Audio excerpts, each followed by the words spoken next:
জাপানে বহু শতাব্দী ধরে একটা বিশ্বাস চলে আসছে, কোনো জিনিস যদি 100 বছরের বেশি মানুষের ব্যবহার, যত্ন আর আবেগের সঙ্গে যুক্ত থাকে তাহলে সেটা আর কোনো সাধারণ বস্তু থাকে না, সেটা হয়ে ওঠে এক জীবিত সত্তা। জাপানে এই ধারণার নাম সুকুমোগামি। জাপানের ফোকলোরে সবথেকে বেশি ভয় জড়িয়ে আছে পুতুলের সঙ্গে, কারণ পুতুল দেখতে মানুষের মতো এবং মানুষের আবেগ সবথেকে বেশি এই জিনিসটার সঙ্গেই জড়িয়ে থাকে। এই বিশ্বাস এতটাই গভীর যে আজও জাপানে পুরনো পুতুল ফেলে দেওয়া হয় না, বরং সেটা মন্দিরে এনে নিনগো কুয়ো নামের বিশেষ রিচুয়াল করে সেগুলোকে বিদায় জানানো হয়।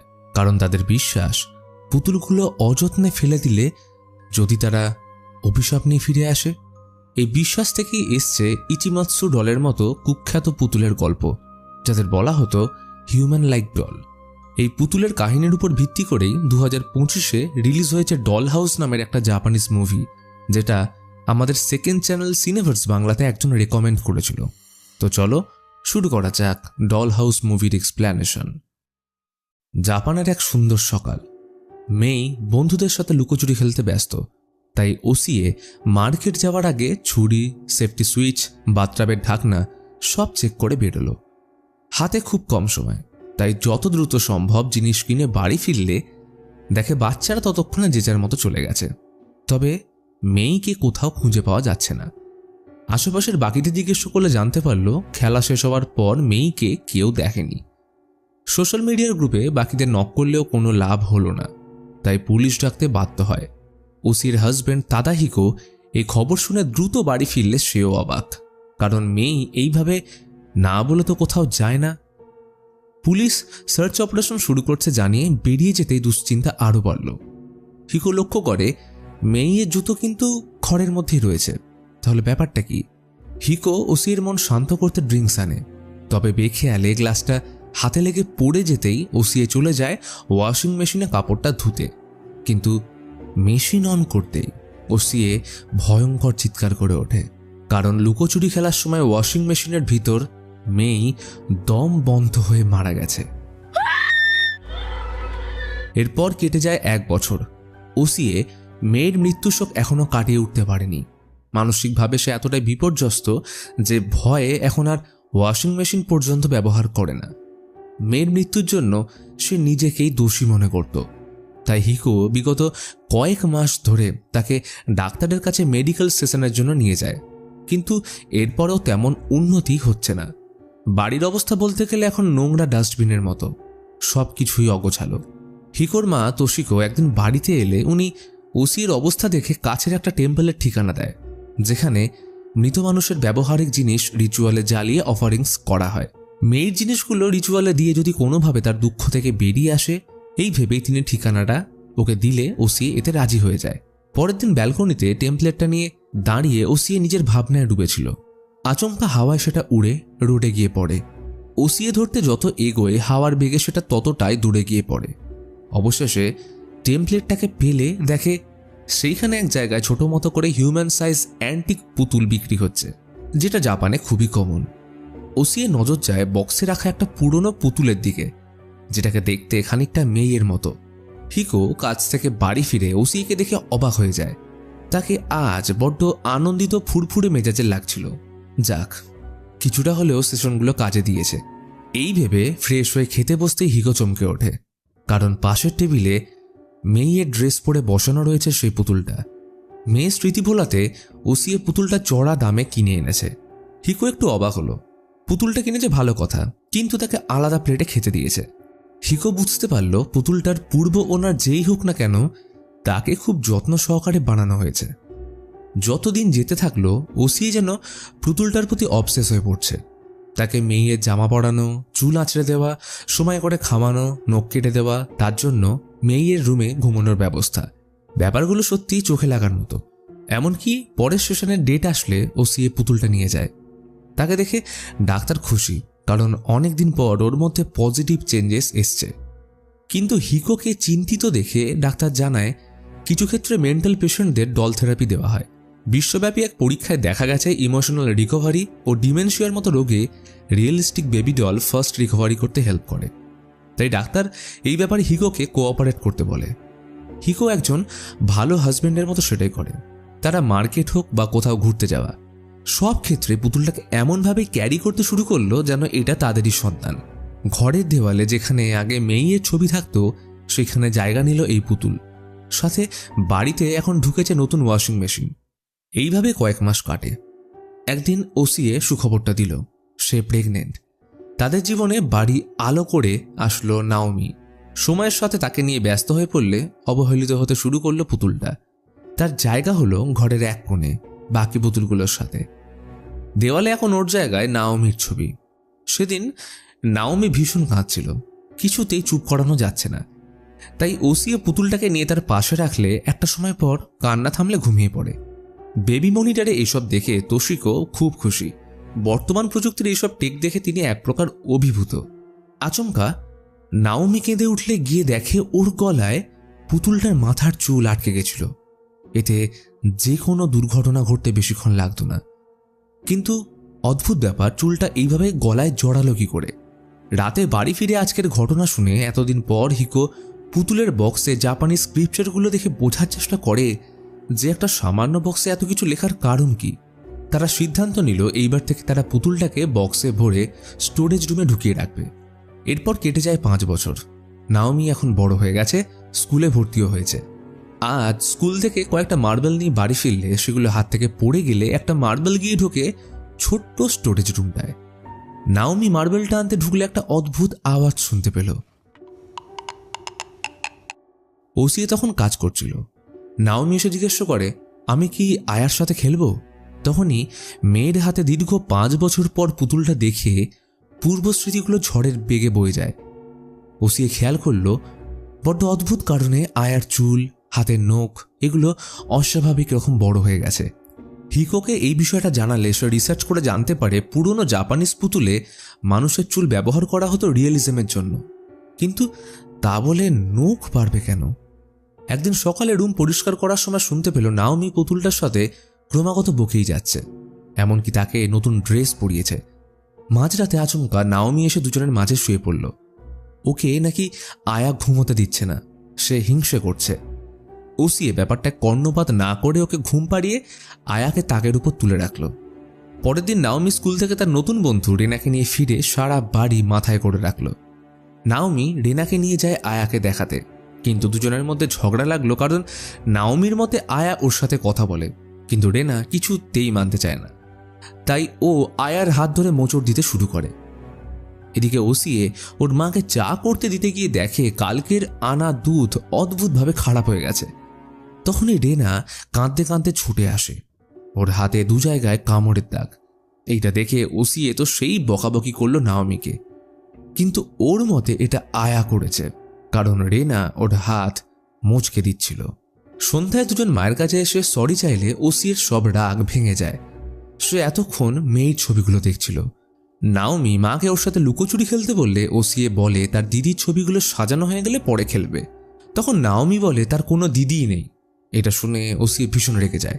তো যাই হোক, কাজ শেষ করে যখন ঘরে আসলো দেখে মেয়ের সব ছবিগুলো নষ্ট করে নাওমি মুখে মাস্ক পরে বসে আছে।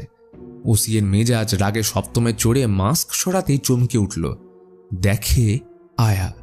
তখনই নাওমি আসলে ওকে যখন ছবিগুলো নষ্ট করার কারণ জিজ্ঞেস করে তখন সে বারবার বলছিল এটা সে নয়, আয়া করেছে। এই নিয়ে দুজনের মধ্যে রাগারাগি হলে ভুলবশত সে নাওমির হাত আঁচড়ে ফেলে।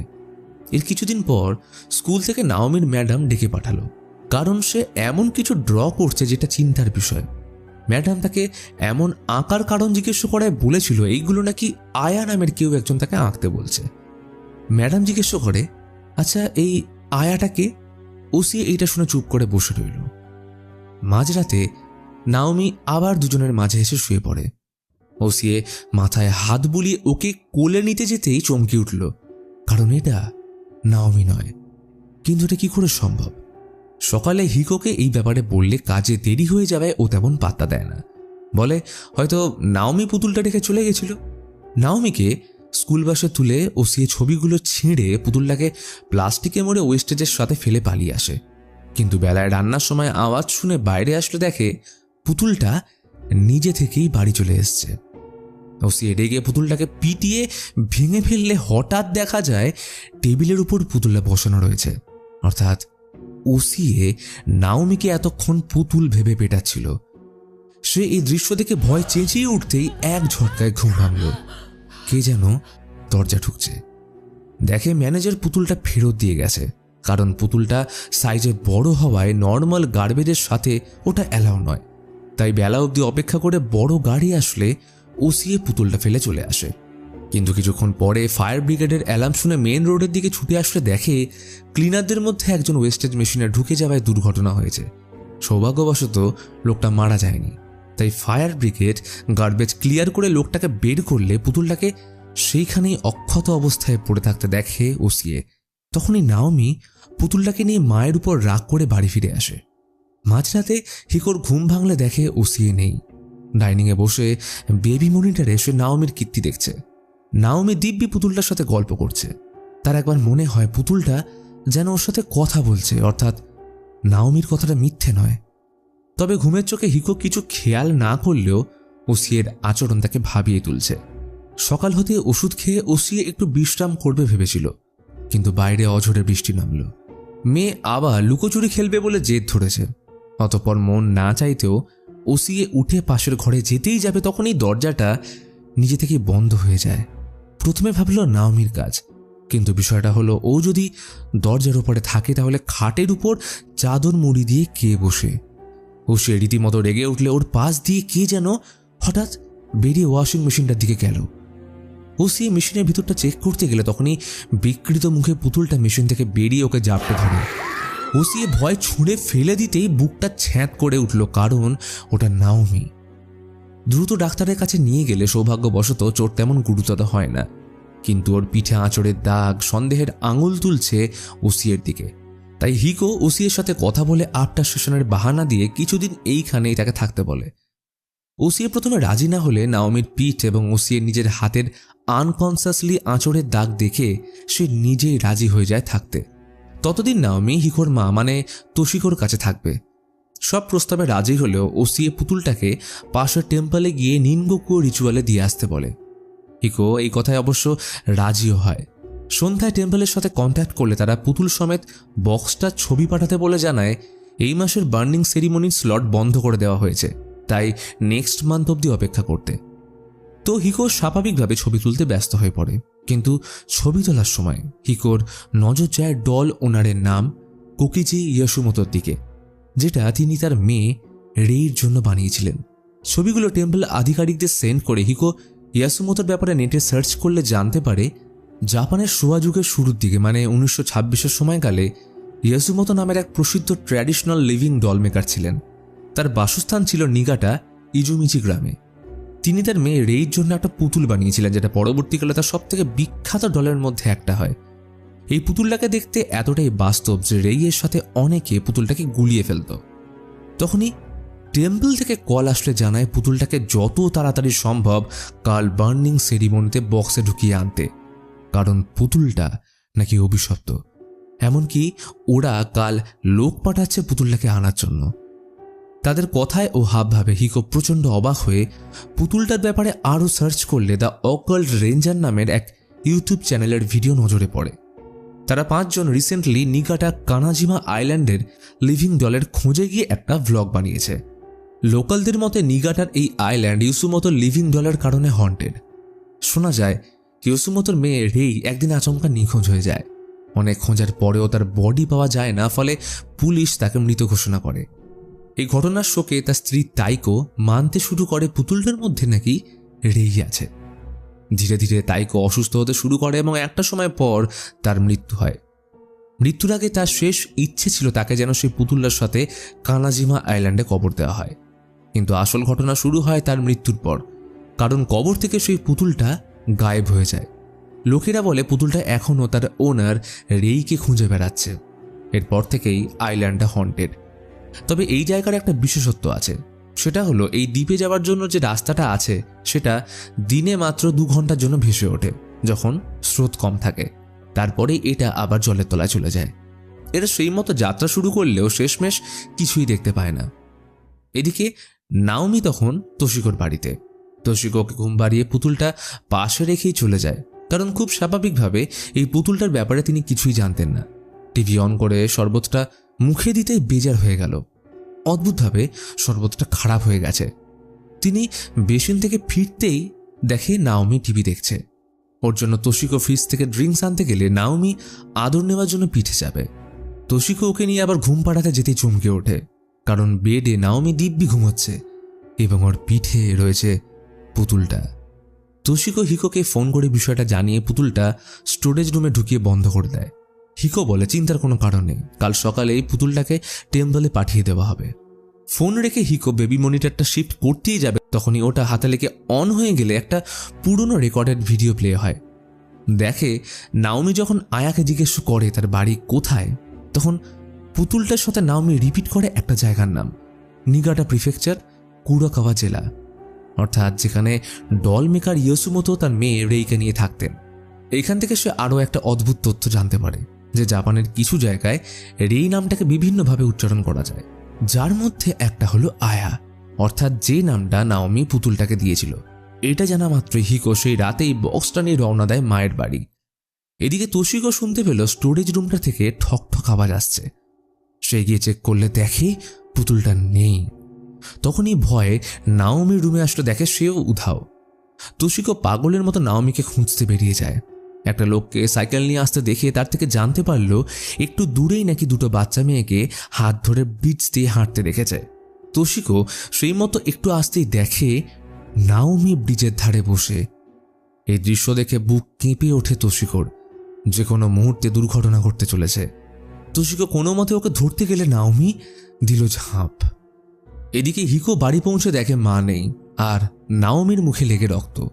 সে পুতুলটাকে নিয়ে হেঁটে বেড়াচ্ছে, কিন্তু এই রক্ত কিভাবে এলো তার কোনো উত্তর নেই। হিকো সবার আগে পুতুলটাকে বক্সে ঢুকিয়ে বেরোতেই যাবে, তখনই পুলিশের আগমন। তারা ব্রিজের উপর তোশিকোকে আহত অবস্থায় উদ্ধার করেছে। তিনি বয়ানে বলেন ব্রিজের ধারে তিনি নাওমিকে বসে থাকতে দেখে যখন বাঁচাতে যান, তখন সামনে গিয়ে দেখেন সেটা নাওমি নয় বরং ছিল পুতুলটা। আর পরক্ষণেই হঠাৎ কিছু একটা এসে তাকে কামড়ে দেয় এবং তারপরে তিনি অজ্ঞান হয়ে যান। তোশিকোকে সামলে হিকো অফিসারের সাথে একান্তে দেখা করলে তিনি ঘটনাস্থলের একটা সিসিটিভি ফুটেজ দেখান, যেখানে পরিষ্কার দেখা যাচ্ছিল তোশিকো পুতুলটাকে নাওমি ভেবে বাঁচাতে গেলে পাশ থেকে নাওমি এসে ওর উপর ঝাঁপিয়ে পড়ে। পুলিশ বিষয়টা তদন্ত করছে জানিয়ে চলে যাওয়ার পর হিকো মায়ের হাতে ব্যান্ডেজ করতে গেলে লক্ষ্য করে কামড়ানোর দাগ, ঠিক যেমনটা নাওমির বান্ধবীর হাতে ছিল। এই কামড় এতটাই প্রখর যে ঘড়ির স্ট্র্যাপ পর্যন্ত ছিঁড়ে গেছে। হিকো স্ট্র্যাপের দাঁতের আকারের সাথে নাওমির দাঁতের শেপ চেক করতে যেতেই সকালে টেম্পল থেকে লোক এসে বক্স সমেত পুতুলটা নিয়ে যায়। ঘড়ির কাঁটায় 10টা বাজতেই শুরু হলো কার্যক্রম। যত রকম ডল আছে সবকটা একসাথে রেখে চলছে বার্নিং প্রসেস। হিকো পুরো রিচুয়াল ক্যামেরাবন্দি করলো। অ্যাটলিস্ট ওশির মন এটা দেখে হালকা হবে, কিন্তু উপর থেকে জিনিসটা যত সহজ মনে হচ্ছিল আদতে কি সেটাই? কারণ টেম্পলের একজন লোক পুতুলটার জায়গায় একটা ফেক ডল পুড়িয়ে দেয়, কারণ সময়ের সাথে ইয়োসুমোতো লিভিং ডল ভীষণ রকম দুষ্প্রাপ্য। তাই লোভে বশবর্তী হয়ে একজন এটাকে বেচবে বলে নিয়ে যায় চোরবাজার, কিন্তু মাঝপথে লোকটার আকস্মিকভাবে মৃত্যু হয়। তাকে বাঁচানোর শেষ চেষ্টায় হসপিটাল নিয়ে আসা হলে টেম্পলের একজন পুতুলটা হিকোকে দিয়ে বলে তাদের মধ্যে কেউ হয়তো ভুল করে অন্য পুতুল পুড়িয়ে ফেলেছে, এর জন্য তারা ক্ষমা প্রার্থী। কিন্তু তারা যতটা ভেবেছিল এর ক্ষমতা তার থেকে অনেক বেশি, বরং এটাকে কোনো ডল পিউরিফিকেশন স্পেশালিস্টের কাছে নিয়ে যাওয়া উচিত। সেই সূত্রে হিকোর সাথে টেম্পলের হেড মঙ্ক ফোনে আলাপ করিয়ে দেয় কান্দার সাথে। সে বলে পুতুলটাকে সামলে রাখো, আর খেয়াল রেখো কেউ যেন ওটা টাচ না করে, আর যদি বক্সটা এখনো আস্ত থাকে দেন পুতুলটা ওর ভিতরেই রাখো। কিন্তু বক্সটা তো এক সাইড থেকে ভেঙে গেছে, তাই কান্দা বলে কাল অবধি ওয়েট করো, আমি আসছি। ফোন রাখতেই একজন নার্স পুতুলটা হাতে নিয়ে একটু নড়াচড়া করতেই ভিতরে কিছু একটা আওয়াজ শুনতে পায়, আর তখনই পুতুলটার মুখ থেকে একটা বাচ্চার দাঁত বেরিয়ে আসে। সন্দেহ বাড়লে পুতুলটার ভিতরে আর কি আছে দেখার জন্য এক্স রে করলে ওরা তাজ্জব হয়ে যায়, কারণ পুরো পুতুলটার ভিতরে ছিল সেম সাইজের একটা বাচ্চার কঙ্কাল।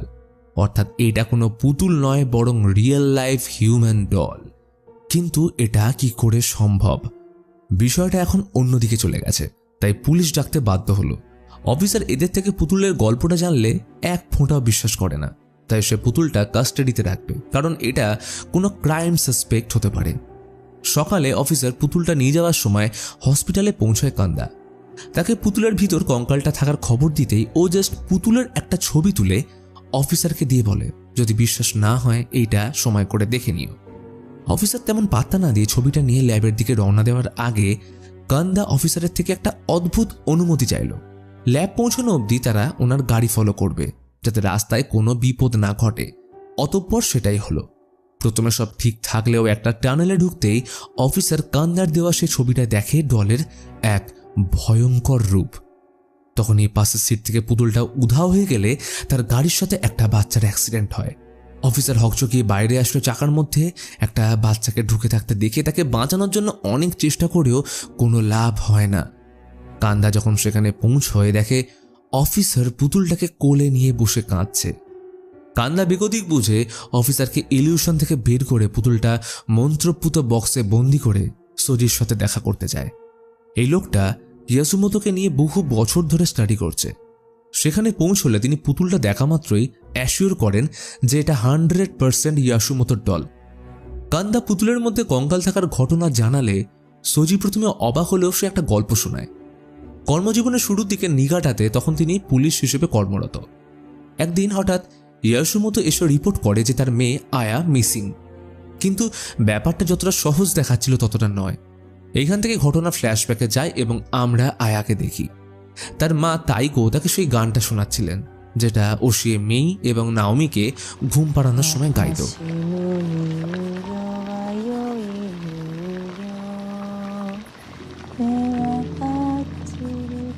আয়া জন্ম থেকে প্রচণ্ড অসুখে ভুগত। সে বাইরে কোথাও যেতে পারত না। ফলে লম্বা সময় ধরে এমন চলার পর একদিন তাইকো আয়াকে নিয়ে চিরতরে শেষ হতে চেয়েছিল, কিন্তু দড়ি ছিঁড়ে যাওয়ায় তাইকো বেঁচে গেলেও আয়ার মৃত্যু হয়। তখন ইয়াসুমোতো তাইকোর ক্রাইম ঢাকার জন্য আয়াকে জলে সেদ্ধ করে তার স্কেলিটনের উপর মাটি লেপে সবথেকে মূল্যবান, সুন্দর ও বিখ্যাত পুতুল বানায়, যেখানে ছিল আয়ার নিজস্ব চুল আর নখ। এইটা জানার পর ওশিয়ে বুঝতে পারে আয়ার সাথে যা যা হয়েছে সেগুলোর ছবি এতদিন নাওমি ড্র করত। এরপর তাইকোর শেষ ইচ্ছে অনুযায়ী কানাজিমা আইল্যান্ডে পুতুলটাকে তার সাথে কবর দেওয়া হয়। অর্থাৎ হিকোরা যেটাকে এতদিন পুতুল ভাবছিল সেটা আসলে আয়ার বডি। তবে সোজি একসময় কানাজিমাতে তাইকোর কবর খুঁজতে গেলে দেখেছিল কবরে পুতুলটা ছিল না।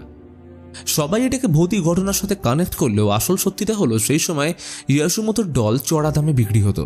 তাই কিছু লোক কবর খুঁড়ে পুতুলটাকে চোরবাজার বা অ্যান্টিক শপে বেচে দিলে সেটা হাত বদল করে ওশির কাছে পৌঁছয়, আর যেখান থেকে শুরু হয় সব বিপত্তির। সোজি নিজেও এই পুতুলটা সারা জীবন খুঁজে বেরিয়েছে, কিন্তু সেটা যে এইভাবে তার কাছে আসবে কখনোই ভাবেনি। সব ঘটনা জানার পর সোজি পুতুলটা তার কাছে রাখতে রাজি হয় না। অতঃপর কান্দা সিদ্ধান্ত নেয় নিগাটার আইল্যান্ডে আয়াকে তার মায়ের কবরে ফিরিয়ে দেওয়ার।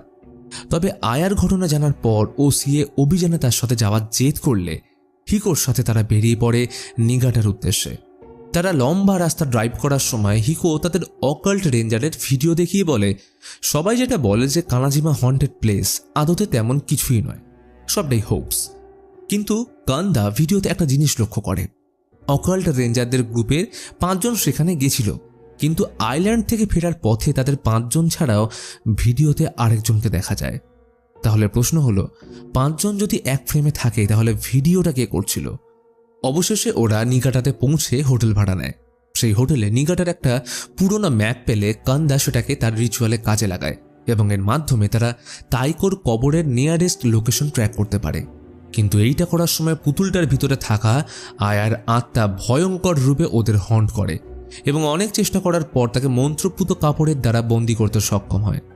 তবে এই রিচুয়ালের মাঝে কান্দা পায়ের গুরুতর আহত হওয়ার ফলে পরের দিন ওকে ছাড়াই দুজন আইল্যান্ডের উদ্দেশ্যে যাত্রা শুরু করতে হয়। কান্দা ওদের সুবিধার্থে একটা মেটাল ডিটেক্টর দেয়, যা কবর খুঁড়তে কাজে আসবে। অবশেষে হিকো ঘড়িতে 2 ঘন্টার টাইমার সেট করে পাড়ি দিল কানাজিমা আইল্যান্ডে। তারা রিচুয়ালের জায়গা অনুযায়ী কবরের নিয়ারেস্ট লোকেশনে আসে, যার ল্যান্ডমার্ক ছিল ভগ্নপ্রায় টরি গেট। তারা অনেক খোঁজাখুঁজির পর মেটাল ডিটেক্টর ইউজ করে পেয়ে যায় তাইকোর কবর। সেটা ঢাকনা সরিয়ে দেখে সবাই যা বলতো একদম সত্যি, তাইকোর বডির সাথে পুতুলটা ছিল না। তবে হাতে আর মাত্র 30 মিনিট, তাই ওরা আর দেরি না করে পুতুলটা তাইকোর কাছে ফিরিয়ে ঢাকনা বন্ধ করতেই যাবে, তখনই মেয়ের একমাত্র ছবিটা ভিতরে পড়ে গেলে ওসিয়ে ওটা নিতে কবরে নামে।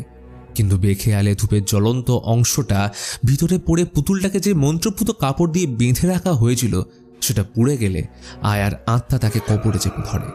ওসিয়ে উঠে আসার চেষ্টা করলেও কোনো প্রকারেই তা সম্ভব হচ্ছিল না। তবে কোনো ক্রমে বেরিয়ে এসে ঢাকনা লাগানোর সময় চুল আটকে গেলে মেয়ের ছবির ফ্রেম ভেঙে সেটার কাঁচ দিয়ে চুলের বাকি অংশ কেটে নিজেকে মুক্ত করে। অবশেষে সকল বাধা বিপত্তির পর স্বামী স্ত্রী মেয়ের স্মৃতি ও আয়াকে তার মায়ের কাছে ফিরিয়ে শান্ত হয়ে বসে রইল। সেদিন বাড়ি ফিরতে নাওমি মাকে জড়িয়ে ধরে। তবে হিকো পাশের রুমে একটা শব্দ শুনে সেখানে প্রবেশ করলে ধীরে ধীরে নাওমি ওসির গলায় চাপ বাড়াতে থাকে। ওইদিকে হিকো দেখতে পায় ওয়াশিং মেশিনের ভিতর মেয়ে চিৎকার করছে বাইরে আসার জন্য। ওসির সন্দেহ হলে আয়নায় দেখে বুঝতে পারে তাকে যে জড়িয়ে রয়েছে সেটা নাওমি নয় বরং আয়া। তখনই হিকো মেশিনের ঢাকনা ভেঙে মেয়েকে বের করতে গেলে ওসিয়ে বুঝতে পারে আয়া তাদের ইলিউশনের মাধ্যমে ট্রিক করে কবরে আটকে রাখতে চাইছে যাতে তারা আর বেঁচে ফিরতে না পারে। ওসিয়ে কিছুতেই হিকোর কোনোভাবে সম্বিত ফেরাতে পারছিল না। আর তখনই মেয়ের আত্মা তাদের সাহায্য করে এই ছলনা থেকে বেরিয়ে আসতে। সে বুঝতে পেরেছিল আয়া কখনোই এভিল ছিল না, বরং প্রথম দিন যখন ওসিয়ে তাকে বাড়িতে এনে নিজের মেয়ের মতো মানুষ করতে থাকে তখন সময়ের সাথে ওসিয়ের মধ্যে আয়া মায়ের মমতা খুঁজে পায়। সে তো নিদেন পক্ষেই একটা বাচ্চা যে চেয়েছিল শুধুমাত্র একটু মায়ের ভালোবাসা। মেয়ে আয়ার হাত ধরে ওর সাথে নিয়ে গেলে হিকো ওসিয়েকে কবর থেকে বের করে আনতে সক্ষম হয় এবং তারা নিরাপদে আইল্যান্ড থেকে ফিরে আসে। এরপর সময়ের সাথে সব কিছুই স্বাভাবিক হয়ে আসে এবং এই পরিবার ছোট্ট নাওমিকে নিয়ে আবার সুন্দর সুস্থ জীবন শুরু করে। আজ অনেকদিন পর তারা নাওমিকে নিয়ে ঘুরতে বেরোবে, কিন্তু অন্যদিকে কান্দা ইয়াসুমোতোর ব্যাপারে এক চাঞ্চল্যকর খবর জানতে পেরেছে, তাই তোশিকোকে নিয়ে ওদের সাথে দেখা করতে আসে। তবে দুর্ভাগ্যবশত হিকোরা বেরিয়ে যেতে কান্দা পৌঁছলে দেখে ওরা একটু আগে যে খাবারগুলো খাচ্ছিল সেগুলো সব পচে গেছে। এটা দেখে কান্দার বুক কেঁপে ওঠে। বেবি মনিটরে নাওমির ভিডিওটা তখনও প্লে হচ্ছে। সেখানে নাওমিকে আয়া বলছে তার সাথে মা এক্সচেঞ্জ করতে, কিন্তু কেন? আর এইখানে রিভিল হয় একটা বড় টুইস্ট। আসলে তারা এতদিন আয়ার ব্যাপারে অর্ধেক সত্য জানত, কারণ তাইকো ছোট থেকেই আয়াকে কোনোদিনও পছন্দ করত না এবং সে তার উপর অত্যাচার করত। ফলে আয়া তার মাকে একদমই পছন্দ করত না। এই জন্য সে ওসিয়ের ভালোবাসা পেয়ে হিংসার বশে নাওমিকে সরাতে চেয়েছিল ওদের জীবন থেকে। ফলে এখন ওদের সব থেকে বড় যে ভুলটা হয়েছে সেটা কবরে আয়াকে ফেরত দিয়ে আসা। এবং এরই সাথে দেখা যায় হিকো আর ওসিয়ে সেদিন থেকে এখনও ইলিউশনের মধ্যে রয়েছে এবং তারা আজ যাকে নিয়ে ঘুরতে বেরিয়েছে সে নাওমি নয় বরং আয়ার সেই পুতুল। তো ভিডিওটা কেমন লাগলো অবশ্যই কমেন্ট করে জানাও, এবং তোমরা যদি এইরকম আরও কিছু ভালো জাপানিজ মুভি দেখতে চাও তো স্ক্রিনে দেখো দুটো ভিডিও শো হচ্ছে, এটা ক্লিক করো।